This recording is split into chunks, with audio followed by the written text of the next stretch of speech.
देखिए कक्षा 10 की क्लास में हम पढ़ रहे थे प्रश्नावली 7.3। पिछली क्लास में इसके सवाल नंबर 2 तक हो गए थे। आज की क्लास में तीसरे सवाल से देखते हैं। तीसरा सवाल है शीर्षों 0, -1, 2, 1 और 0, 6 वाले त्रिभुज की भुजाओं के मध्य बिंदुओं से बनने वाले त्रिभुज का क्षेत्रफल ज्ञात कीजिए। इस त्रिभुज का दिए हुए त्रिभुज के क्षेत्रफल के साथ क्या अनुपात है। यानी कि जो शीर्ष दिए हैं इससे त्रिभुज का क्षेत्रफल ज्ञात करना है और शीर्षों को मिलाने से जो त्रिभुज बनेगा, इसकी भुजाओं के मध्य बिंदुओं को मिलाने से जो त्रिभुज बनेगा, उस त्रिभुज के क्षेत्रफल का अनुपात ज्ञात करना है। तो अगर देखें हम दीर्घ उत्तरी के हिसाब से तो तीसरा प्रश्न अभी तक का सबसे इंपॉर्टेंट प्रश्न है। तो प्रश्नावली 7.3 का तीसरा सवाल है, कह रहा है आपसे कि शीर्षों 0, -1 और 2, 1 तथा 0, 3 वाले त्रिभुज की भुजाओं के मध्य बिंदु में मान लें कि त्रिभुज ABC के शीर्ष हैं। माना ये त्रिभुज ABC के शीर्ष हैं। A बराबर इतना हो गया, B बराबर इतना और C बराबर इतना। देखिए ये त्रिभुज ABC के शीर्ष हैं, ये हमने मान लिया। अगर A का शीर्ष आपका हो गया 0, चाहे यहां से मान लें A, B, C। A का क्या है 0, -1, B का 2, 1 और C का 0, 3। इससे जो त्रिभुज बने उसका क्षेत्रफल ज्ञात करना है और इस त्रिभुज की भुजाओं के मध्य बिंदुओं को मिलाने से जो त्रिभुज बने उसका क्षेत्रफल ज्ञात करना है। मान लें कि AB का मध्य बिंदु P है, BC का मध्य बिंदु Q है और CA का मध्य बिंदु R है। तो इससे भी एक त्रिभुज बन जाएगा PQR। तो त्रिभुज ABC का क्षेत्रफल और त्रिभुज PQR का जो क्षेत्रफल है, इसमें हमें अनुपात ज्ञात करना है। या हम कहें त्रिभुज PQR, उसने कहा है, फिर से पढ़ लेते हैं कि ABC अनुपाते PQR ज्ञात करना है कि PQR अनुपाते ABC ज्ञात करना है। उसने कहा इस त्रिभुज का दिए हुए त्रिभुज के साथ, यानी जो त्रिभुज बनेगा PQR, इसका त्रिभुज जो ABC दिया था उसके क्षेत्रफल में अनुपात ज्ञात करना है। यानी हमें ज्ञात करना है कि त्रिभुज PQR का क्षेत्रफल अनुपाते त्रिभुज ABC का क्षेत्रफल, ये हमें ज्ञात करना है। ये सवाल है। देखिए AB कह रहा है आपका, AB का मध्य बिंदु P है और BC का क्या है Q और CA का R है। तो मध्य बिंदु निर्देशांक ज्ञात करें। देखिए चूंकि P AB का मध्य बिंदु है, P AB का मध्य बिंदु है, तो देखिए P का निर्देशांक क्या हो जाएगा। P का निर्देशांक मध्य बिंदु का निर्देशांक होता है x1 plus x2/2, x1 plus x2/2, y1 plus y2/2। तो AB का मध्य बिंदु है तो ये x1 y1, ये x2 y2। तो देखिए क्या हो जाएगा 0 धन 2/2, -1 धन 1/2। तो 2/2 1, -1 धन 1, 0/2 0। तो P का निर्देशांक क्या निकल आया 1, 0। Q किसका मध्य बिंदु है, Q BC का मध्य बिंदु है, BC का मध्य बिंदु है। तो Q का निर्देशांक क्या होगा, Q का निर्देशांक फिर x1 plus x2/2, y1 plus ये x1 y1, ये x2 y2। 2 धन 0/2, 1 धन 3/2। तो 2 धन 0 2/2, 1 धन 3 4/2 2। तो इसका निर्देशांक निकल आया 1, 2। अब देखिए R किसका मध्य बिंदु है, R AC या CA कह सकते हैं, CA का मध्य बिंदु है। तो R का निर्देशांक क्या निकलेगा? R का निर्देशांक नीचे तक कार आगे छोड़ के फिर से होगा x1 प्लस x2 बटे 2 कामा y1 प्लस y2 बटे 2। ये x1 y1 x2 y2 0 धन 0 बटे 2 कामा 3 और माइनस 1 बटे 2। 0 बटे 2 क्या आ जाएगा? 0 कामा 3 माइनस 1 2 बटे 2 1। तो इसका आ गया 0 कामा 1। अब हमें त्रिभुज ABC का क्षेत्रफल ज्ञात कर लें और त्रिभुज PQR का, चाहे पहले PQR का ज्ञात कर लें फिर ABC का ज्ञात कर लें। तो देखिए पहले हम PQR का क्षेत्रफल ही ज्ञात किए ले रहे हैं। ज्ञात चाहे इसका कर लो, अनुपात लिखा जाएगा PQR अनुपात ABC। तो जैसे हम त्रिभुज ज्ञात कर रहे हैं, त्रिभुज PQR का क्षेत्रफल, त्रिभुज का क्षेत्रफल ज्ञात करने का सूत्र होता है 1/2 x1 y2 minus y3 plus x2 y3 minus y1 plus x3 y1 minus y2। PQR में देखो, P का निर्देशांक x1 y1, Q का x2 y2, R का x3 y3। तो देखिए 1/2 x1 का मान 1, y2 का मान 2 माइनस y3 का मान प्लस x2 का मान 1, y3 का मान 1 माइनस y1 का मान 0 प्लस x3 का मान y1 का मान 0 माइनस y2 का मान 2। तो देखिए 1/2 1 गुणते 2 माइनस 1 1 धन 1 गुणते 1 धन 0 गुणते माइनस 2। तो देखिए 1/2 1 गुणते 1 1 धन 1 गुणते 1 प्लस माइनस का गुणा माइनस और 0 का गुणा किसी संख्या हम करें 0 आता है। 1/2 गुणते 1 धन 1 2 2 से 2 कट गया, क्या गया? 1 वर्ग मात्रक। क्या गया?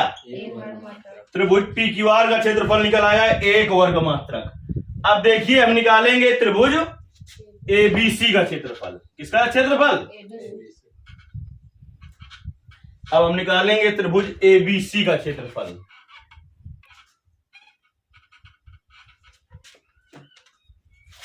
त्रिभुज ABC का क्षेत्रफल निकालने जब जाएंगे तब वहां जाकर क्या देखेंगे हम कि A का निर्देशांक होगा x1 y1, B का x2 y2 और C का x3 y3। तो त्रिभुज का क्षेत्रफल क्या होता है? 1/2 x1 y2 minus y3 plus x2 y3 minus y1 plus x3 y1 minus y2। तो 1/2 x1 का मान बोलो 0, y2 का मान 1 माइनस y3 का मान 3 प्लस x2 का मान 2 y3 का मान 3 माइनस y1 का मान तो minus minus plus plus x3 का मान 0 y1 का मान माइनस 1 और y2 का मान 1/2 0 गुणते माइनस 2 धन 2 गुणते 3 1 4 0 गुणते माइनस 2। तो देखिए 1/2 0 गुणते माइनस 2 माइनस 0 या 0 बात एक ही है। 4 दूनी 8 प्लस माइनस गुणा माइनस और 0 यानी 1/2 गुणते 8 तो 4 वर्ग मात्रक। कितना आ गया? 4 वर्ग मात्रक। आपसे उसने पूछा है त्रिभुज PQR और त्रिभुज ABC के क्षेत्रफल में अनुपात। तो त्रिभुज PQR का कितना आया था? 1 वर्ग मात्रक अनुपाते 4 वर्ग मात्रक। तो वर्ग मात्रक से वर्ग मात्रक कट गया, 1 अनुपाते 4। अगर वो त्रिभुज ABC अनुपाते त्रिभुज PQR का क्षेत्रफल पूछता तो होता 4 अनुपाते 1। उसने पूछा है जो मध्य बिंदुओं को मिलाने से बना है त्रिभुज उस त्रिभुज और मूल त्रिभुज जो पहले वाला त्रिभुज था उसके क्षेत्रफल में अनुपात। तो क्या हो गया 1:4।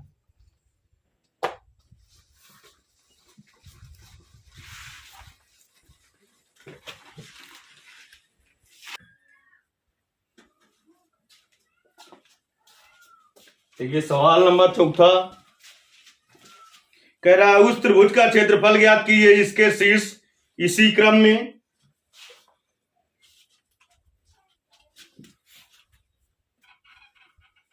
-4, -2, -3, -5, 3, -2, 2, 3 है।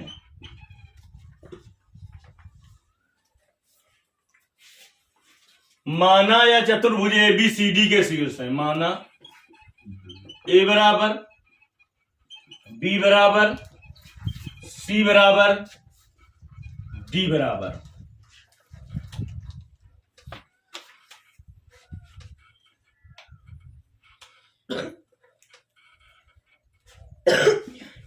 ABCD। A का निर्देशांक -4, शांत बैठो, -4, 2 है। -4, -2, B का -3, -5, C का 3, -2, D का 2, 3। इस चतुर्भुज का क्षेत्रफल ज्ञात करना है। देखिए चतुर्भुज के क्षेत्रफल का सूत्र होता है, लेकिन हम कितने सूत्र याद करें, इसलिए हम सीधे इसके विकर्ण को मिला दे रहे हैं। तो इससे क्या फायदा होगा कि एक त्रिभुज बना ABC, दूसरा त्रिभुज बना ACD। एक त्रिभुज ये हो गया, एक त्रिभुज ये हो गया। दोनों त्रिभुजों का क्षेत्रफल निकाल लें और दोनों को क्या कर दें, जोड़ दें, तो चतुर्भुज ABCD का क्षेत्रफल निकल आएगा। देखिए पहले त्रिभुज ABC का क्षेत्रफल निकाल रहे हैं। त्रिभुज ABC का क्षेत्रफल निकालो। त्रिभुज ABC का क्षेत्रफल 1/2 x1 y2 - y3 plus x2 y3 - y1 plus x3 y1 - y2। ये हो गया x1 y1, ये हो गया x2 y2 और ये हो गया x3 y3। तो 1/2 x1 का मान -4, y2 का मान -5, -y3 का मान प्लस x2 का मान, तो प्लस माइनस का गुणा माइनस, y3 का मान -2 माइनस y1 का मान माइनस प्लस x3 का मान 3, y1 का मान -2, y2 का मान तो माइनस प्लस 1/2 -4 गुणते -5 और प्लस का 2 -3 -3 गुणते -2 और प्लस 2 0 प्लस 3 गुणते -2 और प्लस 5 तो +3। तो 1/2 माइनस गुणा प्लस 3 चौको 12 और 3 गुणते 0 0 हो गया प्लस 3 तिरका 9 12 21/2 वर्ग मात्रक। ये किस त्रिभुज का क्षेत्रफल निकल आया? ABC। अब देखिए एक त्रिभुज का निकल आया इसका, अब इसका निकाल लें। अब किसका क्षेत्रफल निकालेंगे? त्रिभुज ADC। अब त्रिभुज ACD का क्षेत्रफल निकालेंगे। तो ये x1 y1, ये x2 y2 और ये x3 y3। त्रिभुज ACD का क्षेत्रफल, त्रिभुज ACD का क्षेत्रफल देखिए, त्रिभुज ABCD त्रिभुज के क्षेत्रफल का सूत्र लगाते हैं। 1/2 x1 y2 - y3 plus x2 y3 - y1 plus x3 y1 - y2। तो 1/2 x1 का मान -4 y2 का मान -2, y3 का मान 3 प्लस x2 का मान 3, y3 का मान 3 माइनस y1 का मान -2, तो minus minus plus plus x3 का मान 2, y1 का मान -2 माइनस y2 का मान तो माइनस माइनस प्लस, तो 1/2 -4 गुणते -2 और -3 -5, 3 गुणते 3 2 5, 2 गुणते इसमें घट गया 0 बचा, तो 1/2 माइनस माइनस गुणा प्लस 5 चौको 20 प्लस 5 23, दोनों को जोड़ दो कितना हो जाएगा 15 और 20 35/2 वर्ग मात्रक। अब देखिए चतुर्भुज ABCD का क्षेत्रफल, चतुर्भुज ABCD का क्षेत्रफल बराबर त्रिभुज ABC का क्षेत्रफल धन त्रिभुज ACD का क्षेत्रफल। तो इसका क्षेत्रफल निकला था 21/2 वर्ग मात्रक धन 35/2 वर्ग मात्रक। दो एलसीएम ले लेते हैं, तो 21 प्लस 35, 21 प्लस 35 जोड़ दो, 5 1 6, 3 2 5/2, 2 का भाग 2, 28 दूना 56, 28 वर्ग मात्र। इस चतुर्भुज का क्षेत्रफल कितना आ गया 28 वर्ग मात्र। इसके आगे के सवाल अगली क्लास में बताए जाएंगे।